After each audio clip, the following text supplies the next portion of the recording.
Welcome back to my channel. In this video, you are going to learn more about Perpetua, the saint of authenticity. I'm going to take you through a guided meditation that you can start to invoke her essence within you as the divine feminine work piece. And then there's going to be some affirmations at the end, so do stay until the end. That's going to help you to remember how you and Perpetua are really integrated and connected, so that you can really channel that power in your everyday. So if you've not seen me before, my name's Ruth-Ellen, and I normally speak around different subjects, including but not limited to shadow work, how you can be much more authentic in your truth and self, and show up online so that you can have the business that you desire that is authentically you. So Perpetua is perfect for that. So this is Perpetua. Say hello. Now, the great story about Perpetua, and I'm going to just really briefly touch upon this, is her conviction to stay authentic. Back in the days when she was around, the Roman Emperor Septimus Severus forbade any conversions to Judaism or Christianity.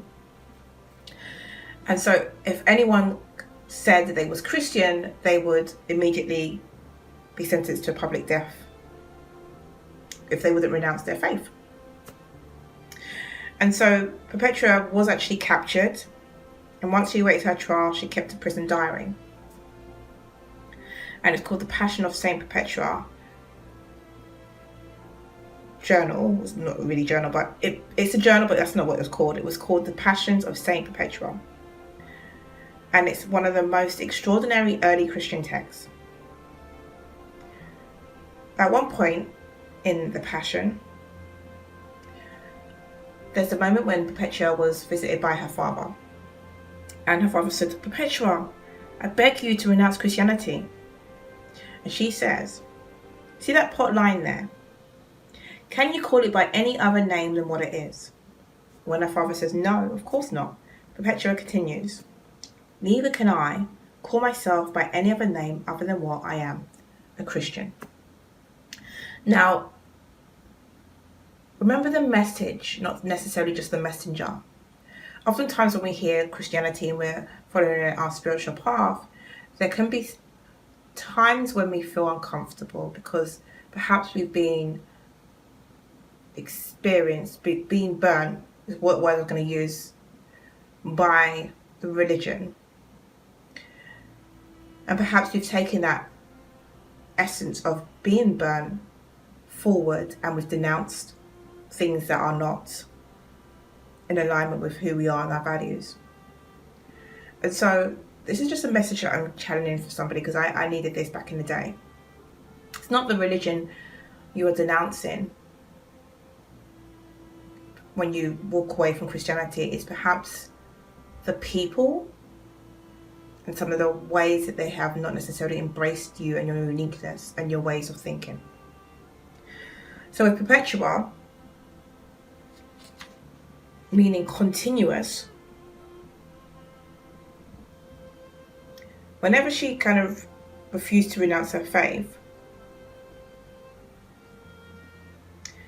it gave the world hope to know that even at the time when woman's societal role was defined by her father and husband, that didn't have to be her reality.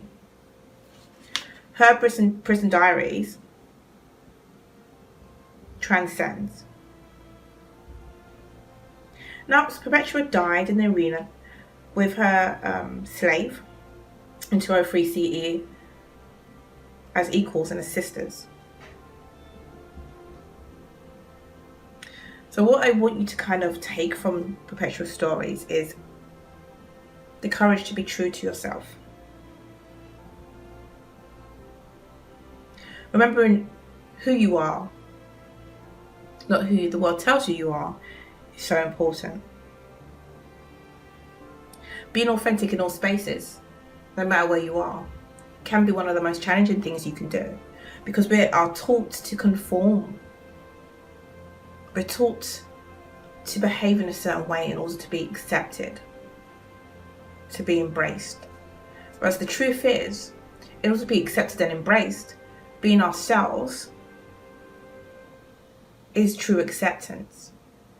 Because that means no matter where you go, no matter what you say, you're not denounced. You're not thrown to the lions, so to speak.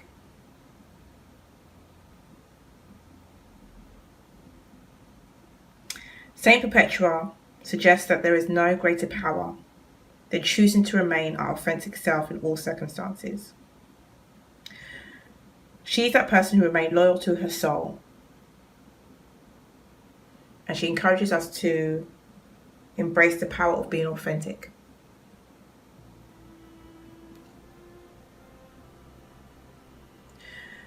One of the pieces that I really advocate for when it comes to women in business is the advocacy of being you, because everyone else is taken, right? But being you on a deeper level, embracing that shadow part of yourself, knowing that all parts of you are accepted, going into wholeness. So Saint Perpetua reminds us the power of writing, because her journal, her diary, was so impactful that 200 years later,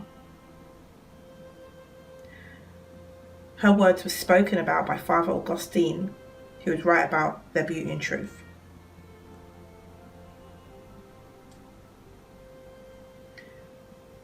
We must continue to explore who we are and our truths, and recording these truths in a journal or having a writing practice helps to strengthen our authenticity, because then the voice becomes a light of fire that calls us and claims us, and we dare to live out our truth. And oftentimes, big part of our work, I say 99% of it, is about remembering who we are. When we write, have a writing practice, it's a sacred act of really returning to ourselves.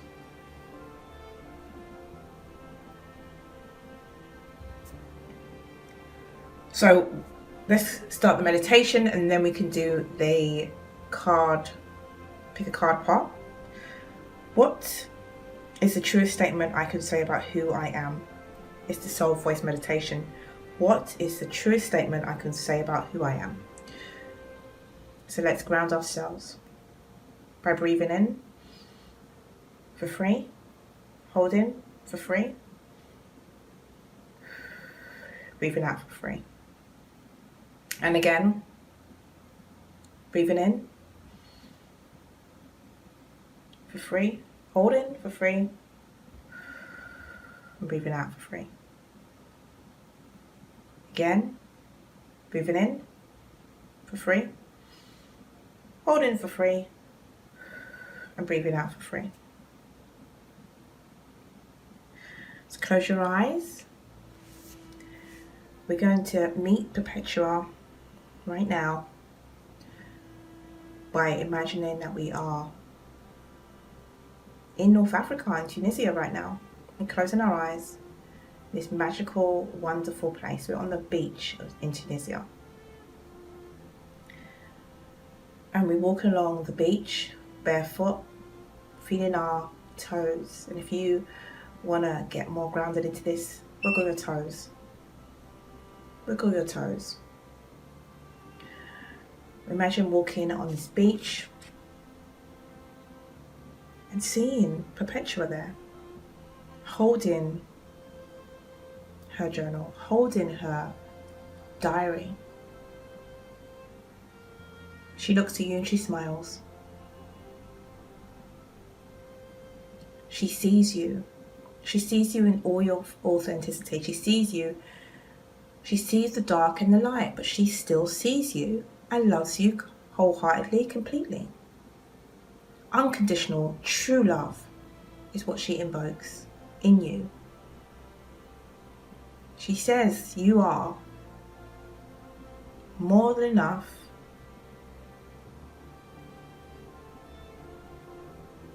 You are clever, courageous and caring. You are fabulous, forgiven and fulfilled.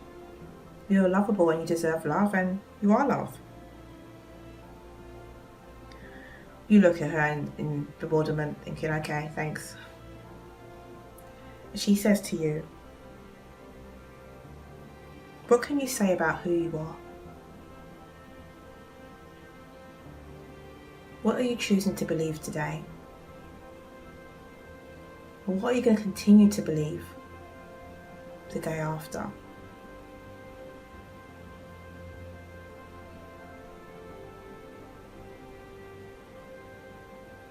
And you stare at her and she stares back at you. And the journal she has in her hand, she gives it to you. The words fade away and she encourages you to start to write. She says to you, hey, you're your authentic self in all circumstances. Start creating that sacred act of returning to yourself, to listening to the soul voice inside of yourself. Go inward to find your answers.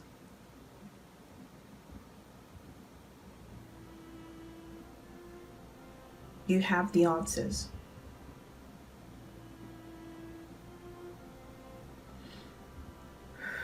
Breathe in and breathe out.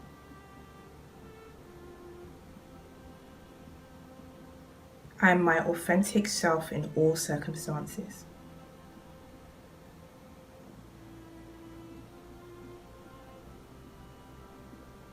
She looks at you and you look back at her and you say the same words. I am my authentic self in all circumstances. Perpetua smiles at you. You look down at the journal that she's given you. It's the most beautiful thing. You look back up and you see Perpetua is gone, but not from your being. She is now one with you. She is that guide to help you to continue to write, to continue to connect to your truth, to continue to look inwards to find your answers, to continue to stay authentic. Say thank you, Spirit, highest benevolent Spirit, highest self. I will continue to honor voice within and continue my practice of returning to myself. Thank you, thank you, thank you. You hold the journal, you grasp it, and you walk along the beach. And you just breathe in and breathe out. And you remember exactly the words, the truest statement that you can say about who you are. And you now honor yourself by continuing this sacred act to return to who you are on a daily basis. Breathe in for 3, breathe out for 3. Wiggle your toes and come back into the room.